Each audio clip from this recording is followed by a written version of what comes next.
Hello friends, welcome to Bright Words Academy. So friends, आज की video में हम लोग पीबी शैली की बायोग्राफी एंड उनके इम्पॉर्टेंट वर्क्स को डिस्कस करेंगे। पीबी शैली हमारे पीजीटी के एग्ज़ाम में है, तो आज हम लोग उनकी बायोग्राफी को डिस्कस करेंगे, कुछ उनके वर्क्स भी डिस्कस करेंगे। तो ये क्लासेस आपके लिए हेल्पफुल हो रही हूँ तो चैनल को ज़रूर सब्सक्राइब करिएगा, वीडियोस को भी लाइक एंड शेयर कर दिया करिए, नोटिफिकेशन बेल को भी प्रेस करिए जिससे हमारा नोटिफिकेशन आप तक पहुँच सके। चलते अपनी क्लास की ओर। Okay, now come to the lecture. Shelley was born on 4th August 1792 at Field Place near Horsham, West Sussex, England। तो शैली का जन्म कब हुआ है? 4 अगस्त 1792 को। कहाँ पर हुआ है? Field Place near Horsham, West Sussex, England में जो हॉर्शम वेस्ट ससेक्स, इससे आपका पूछ लिया जाता है एग्जाम में इस पॉइंट को, तो ये ध्यान रखना होगा। यहाँ पर हमारे पीबी शैली का जन्म हुआ था। कब हुआ है? 4 अगस्त 1792 को। ओके, पर इनका बर्थ प्लेस हो गया। चलिए आगे देखें। He was the eldest son of Sir Timothy Shelley, a Whig member of parliament, and his wife Elizabeth Pilfold. तो इनके फादर का नाम क्या था? सर टिमोथी शैली इनके पिता का नाम था, जो कि एक विग मेंबर थे पार्लियामेंट के। विग पार्टी थी जो थी, उसके एक मेंबर थे पार्लियामेंट में। एंड हिज वाइफ एलिजाबेथ पिलफोर्ड, इनकी मदर कौन थी? एलिजाबेथ पिलफोर्ड इनकी माँ का नाम था। ओके, ये इनकी फादर एंड मदर हो गई। He had 4 younger sisters and 1 younger brother. ये और यंगर सिस्टर थी एंड 1 यंगर ब्रदर। ओके, शैली early childhood was sheltered and mostly happy. जो उनका अर्ली चाइल्डहुड था वो बहुत ही अच्छा था, मोस्टली हैप्पी था। शैली started his education at home. पहले उन्होंने अपनी जो शिक्षा है वो घर में स्टार्ट की। लेटर इन 1802 1800 के बाद he was enrolled at Syon House Academy or for Middlesex. तो ये इन्होंने बाद में फिर लेटर ऑन इन्होंने Syon House Academy of Brentford Middlesex में इन्होंने ज्वाइन किया, इनरोल किया। इन 1804 शैली एंटर्ड एटन कॉलेज। 1804 में शैली जो है कहाँ गए? एटन कॉलेज में गए।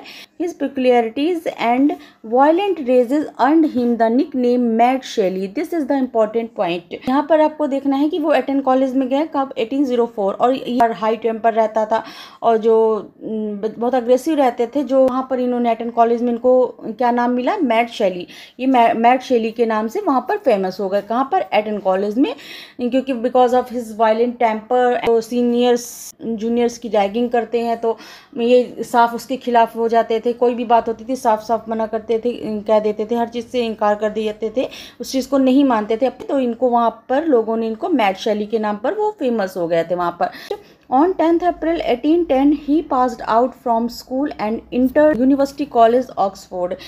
फिर 10 अप्रैल 1810 में ही पास्ड आउट फ्रॉम स्कूल, वो स्कूल से निकले and entered university college Oxford. Oxford University में उन्होंने दाखिला लिया। एट ऑक्सफोर्ड शैली attend a few lectures instead spending long hours reading. जो ऑक्सफोर्ड में जब इन्होंने एडमिशन लिया तो बहुत ही कम, एक आधी लेक्चर से अटेंड करते थे, बाकी ये स्पेंडिंग लॉन्ग आवर्स, ये रीडिंग, लॉन्ग आवर्स रीडिंग की अपेक्षा वो बहुत ही कम क्लासेस ज्वाइन करते थे। ओके, चलिए आगे देखिए। Okay, he met fellow student Thomas Jefferson Hogg who become his closest friend. Oxford University में थॉमस जेफरसन हॉग से मिले, जो कि उनके बहुत ही क्लोज फ्रेंड बन गए।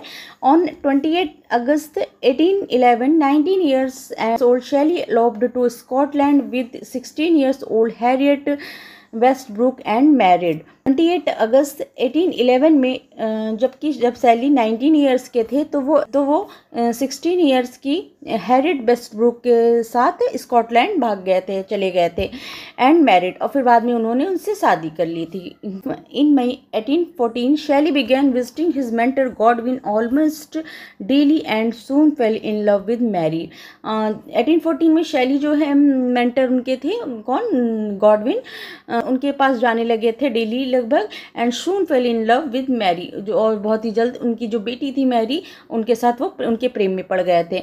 द 16 years old डॉटर, जो उनकी 16 years old डॉटर थी ऑफ गॉडविन, किसकी? Of Godwin and late feminist author Mary Wollstonecraft हैं। ये भी एक इनकी माँ थी मैरी की, वो उनका भी नाम मैरी था, मैरी वॉलस्टोनक्राफ्ट। ये भी एक फेमिनिस्ट ऑथर थी।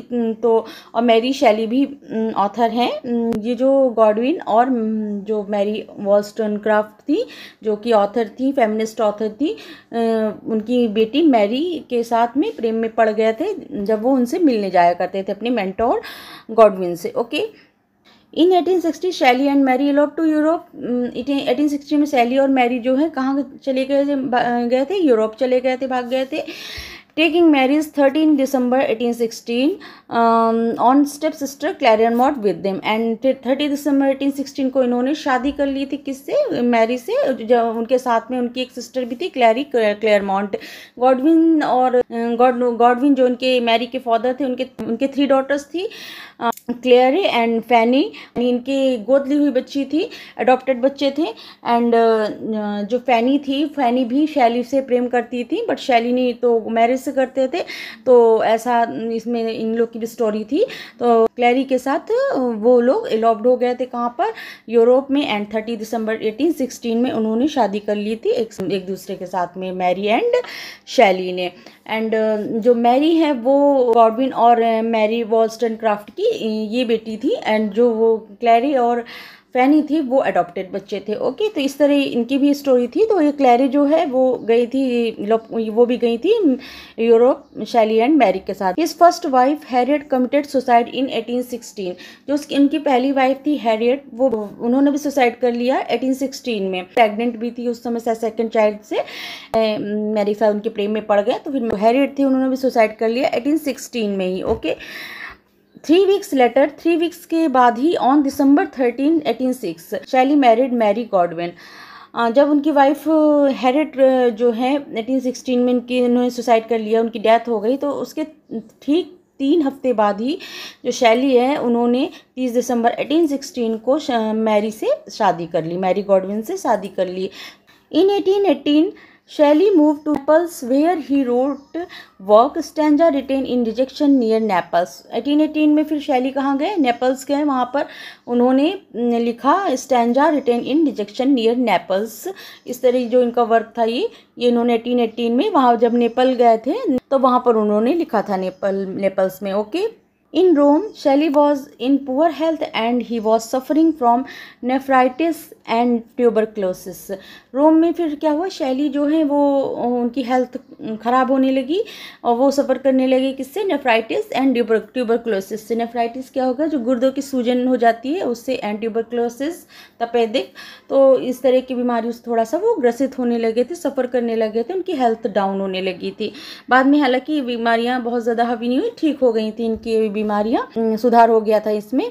ओके, चलिए आगे देखिए। Then in 1822 Percy B Shelley died at the age of 29 when his boat the Don Juan sank in a storm off the Italian coast in the Gulf of Spezia. फिर आगे इनकी death बीमारी से नहीं हुई, इनकी डेथ कैसे हुई है? 1822 में जो शैली ओनली 29 ईयर्स के थे, एक बोट में जिसका नाम था डॉन जॉन, वो डूब गया था। वो बोट इटालियन कोस्ट में, जहाँ पर गल्फ ऑफ स्पेजिया में फंसकर वो जो उनका बोट था वो फंस गया था, एंड वहाँ पर वो बोट डूब गई थी, जिसके कारण पीबी शैली की डेथ हो गई थी 1822 में।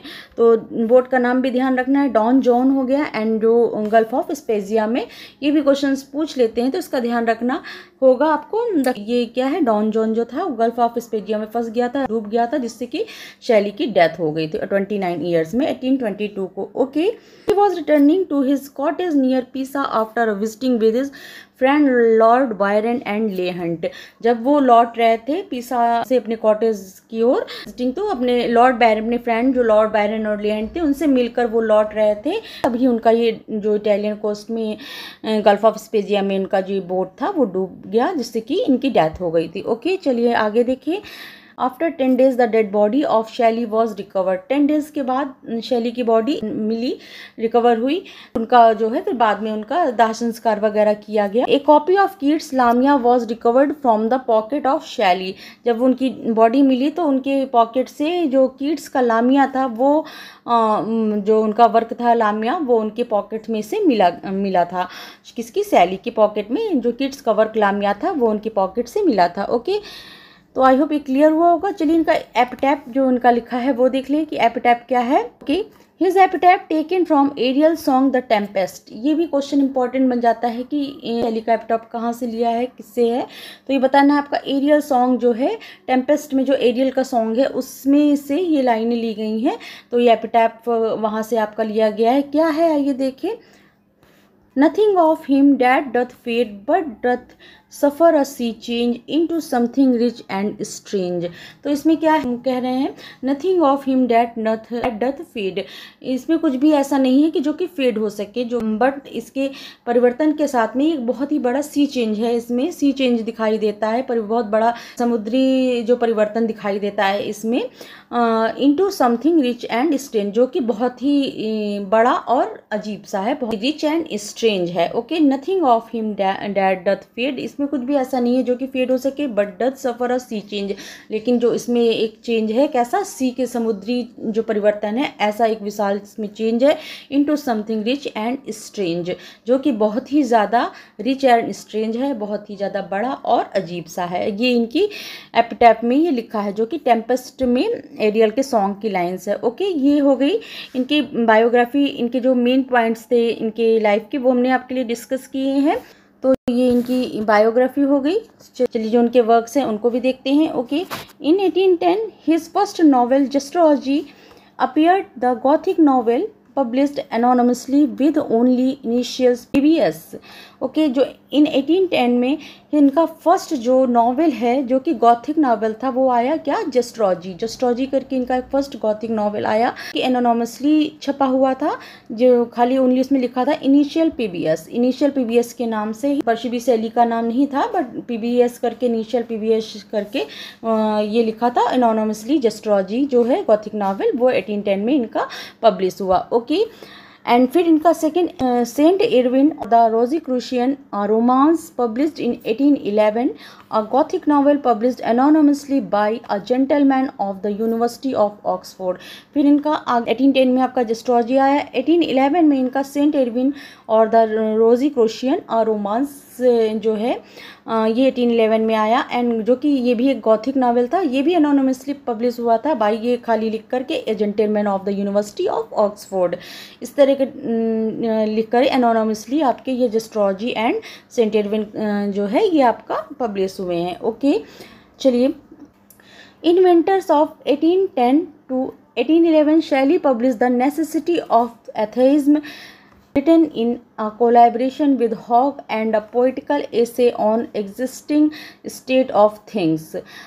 ये बहुत इंपॉर्टेंट पॉइंट है, एग्जाम में बहुत पूछ लिया जाता है। जो इनका ये वर्क था द नेसेसिटी ऑफ द एथेइज्म, जो 1810 से 1811 के बीच में जो कि आया, तो रिटेन इन जो कि कोलैबोरेशन में था, जो इनके फ्रेंड थे, क्लोज फ्रेंड थे जेफरसन हॉग, उनके साथ कोलैबोरेशन में उन्होंने लिखा था ये वर्क, कि था a poetical essay on the existing state of things. Shelley mailed the Necessity of Atheism to all bishop and heads of college at Oxford and he was called to appear before the college's fellows including the dean George Rowley. उन्होंने क्या की, ये जो Jefferson hog शैली ने जो work अपना लिखा द नेसेसिटी ऑफ एथेइज्म, तो इन्होंने क्या की, ये जो इनका वर्क था इसकी कॉपी जो है सबको भेज दी इन्होंने, जो बिशप थे एंड हेड्स थे कॉलेज के, उनको सारे लोगों को उन्होंने इसकी कॉपी भेज दी, and was called the appear. फिर बाद में जब उन्होंने देखा तो उनको बुलाया गया कॉलेज में, इंक्लूडिंग द डीन जॉर्ज रॉल्वे जो डीन थे वहाँ पर। फिर उनको वहाँ पर उन लोग जॉर्ज रॉल्वे डीन के सामने सबको बुलाया गया, उनसे पूछा गया कि ये वर्क उनके विषय में पूछा गया कि उन्होंने लिखा है कि नहीं लिखा, तो उन्होंने ही refusal to answer questions put by college authorities regarding whether or not He authored the pamphlet resulted in his expulsion from Oxford on 25th March 1811 along with Hogg। फिर जब उनसे पूछा गया तो उन्होंने इनकार कर दिया इस वर्क के लिए, तो जिसके कारण कि रिजल्ट ये हुआ कि उनको ऑक्सफोर्ड यूनिवर्सिटी से निकाल दिया गया 25 मार्च 1811 में अलॉन्ग विद हॉग के साथ में 1811 को इनको ऑक्सफोर्ड यूनिवर्सिटी से बाहर निकाल दिया अपने इस वर्क के कारण। ये वर्क आपको ध्यान रखना होगा, इंपॉर्टेंट है। द नेसेसिटी ऑफ द एथेइज्म, इस वर्क के कारण इनको कॉलेज से निकाल दिया गया था। जब इनसे पूछा गया कि ये वर्क उनका है तो ऐसा उन्होंने मना कर दिया इस चीज़ के लिए, तो फिर इनको भी और इनके दोस्त जो थे हॉग को उनको कॉलेज से बाहर निकाल दिया गया। ओके, इनका वर्क आया 1812 में the Devil's Walk a ballad in irregular stanza की स्पेलिंग जेड आएगा यहाँ पे। 1812 में फिर डेविल्स वॉक जो हो गया ये करके इनका वर्क आया था, जो कि एक बैलेड था इरेगुलर स्टैंजा में ये आया, जो कि बेस्ड था ये इनका जो वर्क ये था the Devil's Walk based on the Devil's Thoughts, a work by S T Coleridge and Robert Southey. जो एस टी कॉलेज और रॉबर्ट साउदे का एक वर्क था डेविल्स थॉट करके, ये उस पर बेस्ड था। डेविल्स वॉक जो था ये इस पर बेस्ड था। ये इंपॉर्टेंट पॉइंट है इसमें कि किसके वर्क से में बेस्ड था ये इनका डेविल्स वॉक 1812 में जो आया है, तो ये एस टी कॉलेज और रॉबर्ट साउदे का जो वर्क था डेविल थॉट्स उस पर बेस्ड था। ओके, तो ये इनके वर्क्स हो गए। आज हमने कुछ initial and early works discuss किए हैं। वीडियो काफ़ी लंबा हो जाएगा, इसलिए काफ़ी वर्क इन्होंने लिखे हैं, तो उनको हम नेक्स्ट वीडियो में डिस्कस करेंगे। पीबी शैली की बायोग्राफी एंड इनके जो हमने कुछ वर्क्स डिस्कस किए हैं वो क्लियर हुए होंगे। आगे के जो इनके मेजर वर्क्स है, इंपॉर्टेंट वर्क्स हैं आपके एग्जाम पॉइंट से, तो क्योंकि पीजीटी में है हमारे, तो इनको हमको अच्छे से डिस्कस करना होगा, समझना होगा, तो हम इसको नेक्स्ट वीडियो में इनके और भी वर्क्स सारे वर्क्स को लेकर आएंगे। तो चलिए फ्रेंड्स, आज के वीडियो में इतना ही। फिर मिलते हैं इनके नेक्स्ट वर्क के साथ। अगर आपको ये वीडियोस आपके लिए हेल्पफुल हुई हो, आपको अच्छी लगी हो, तो चैनल को सब्सक्राइब जरूर कर दीजिए एंड वीडियोस को भी लाइक एंड शेयर कर दीजिए। एंड कोई भी क्वेरीज हो तो आप कमेंट सेक्शन में पूछ सकते हैं। चलिए फ्रेंड्स, फिर मिलते हैं इनके इंपॉर्टेंट वर्क्स के साथ नेक्स्ट वीडियो में। Okay, thank you, thanks for watching, thank you.